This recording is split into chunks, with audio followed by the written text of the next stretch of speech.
Hi everyone, Swiss സഞ്ചാരിയുടെ പുതുയാത്രാ വിശേഷങ്ങളിലേക്ക് ഹാർദമായ സ്വാഗതം.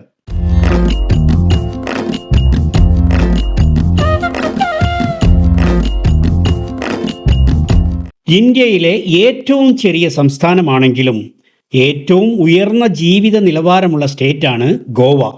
50-ലധികം ബീച്ചുകൾ. 450 വർഷത്തോളം പോർച്ചുഗീസ് ഭരണത്തിന് കീഴിലായിരുന്ന ഗോവയുടെ ആർക്കിടെക്ചർ, ഭക്ഷണം, പൈതൃകം എന്നിവയിൽ പോർച്ചുഗീസ് സ്വാധീനം നന്നായി കാണാം. ഞങ്ങളുടെ ഗോവൻ യാത്ര തുടങ്ങുന്നതിന് മുമ്പേ ഈ യാത്രയ്ക്ക് എല്ലാ സഹായവും ചെയ്തു തന്ന സ്റ്റാൻലി ചേട്ടനെയും ബീന ചേച്ചിയെയും നിങ്ങൾക്ക് പരിചയപ്പെടുത്താം. ഗോവയുടെ ഉത്തരഭാഗത്ത് സ്ഥിതി ചെയ്യുന്ന പ്രകൃതി സൗന്ദര്യം വഴിഞ്ഞൊഴുകുന്ന ഒരു സ്ഥലമാണ് പോണ്ട. അവിടെയാണ് ഡോക്ടർ സ്റ്റാൻലിയും ബീന ചേച്ചിയും അവരുടെ പ്രിയപ്പെട്ട പൂച്ചകളും താമസിക്കുന്നത്. അവർക്കൊപ്പമാണ് ഗോവയിലെ ഞങ്ങളുടെ താമസം. നമുക്ക് ആദ്യം ആതിഥേയരെ പരിചയപ്പെടാം. അപ്പോൾ ലീനയ്ക്കും ടോമിനും ഗോവയിലേക്ക് വളരെ ഹാർദവമായ സ്വാഗതം. നമ്മുടെ ഒരു ചെറിയ കുടിലാണെങ്കിൽ തന്നെ അത് ഇവിടെ നമുക്ക് തരാനുള്ളത് നമ്മുടെ സ്നേഹം മാത്രമേ ഉള്ളൂ. നമുക്ക് സ്നേഹം പകർന്നു തരാം.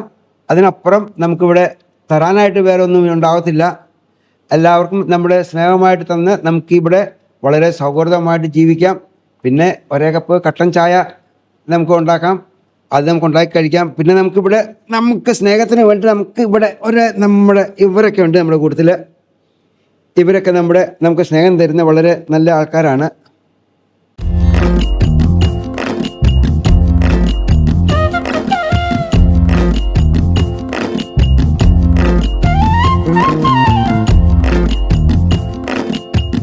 ചേട്ടൻ പറയുന്ന പോലെ ചെറിയ വീട്ടിലൊന്നുമല്ല, ഇത് വലിയൊരു വീടാണ്. ഞങ്ങൾ ഹോട്ടലിൽ പോയി എത്രയും സൗകര്യം ഉണ്ടാവുമെന്ന് എനിക്ക് തോന്നുന്നില്ല. അപ്പോൾ ചേട്ടനും ചേച്ചിക്കും ഒത്തിരി താങ്ക്സ്. ഇങ്ങനൊരു താമസിക്കാനും എല്ലാ സൗകര്യങ്ങളും ഞങ്ങൾക്ക് ഒരുക്കി തന്നതിന് എല്ലാവരുടെ നന്ദി. പിന്നെ അതുമല്ല, ഞങ്ങൾക്ക് യാത്രകൾക്കൊക്കെ പോകാൻ ഡ്രൈവറും വണ്ടിയും എല്ലാം ചേട്ടൻ സെറ്റപ്പാക്കിയിട്ടുണ്ട്.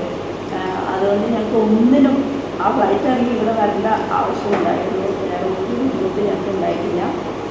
അപ്പോൾ ഞങ്ങൾ നിങ്ങളെ മിസ്സിങ് ആവുകയാണ്.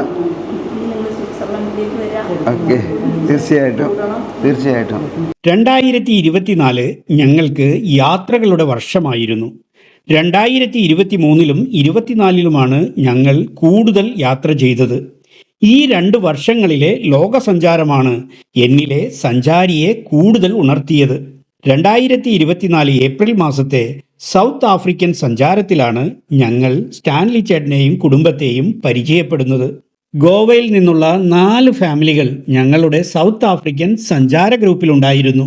ഗോവയിലെ ഒരു ഡിന്നറിൽ അവരും ഞങ്ങളോട് ഒത്തുചേർന്നു. സൗഹൃദം പുതുക്കി. ഗോവൻ യാത്രയുടെ കൂടുതൽ വീഡിയോകൾ പിന്നീട് വിടാം. ഒരു ജ്യേഷ്ഠന്റെ സ്ഥാനത്ത് നിന്ന് ഞങ്ങളുടെ ഗോവൻ ട്രിപ്പ് അടിപൊളിയാക്കി തന്ന സ്റ്റാൻലി ചേട്ടനോടും ബീന ചേച്ചിയോടും 1000 നന്ദി, സ്നേഹം.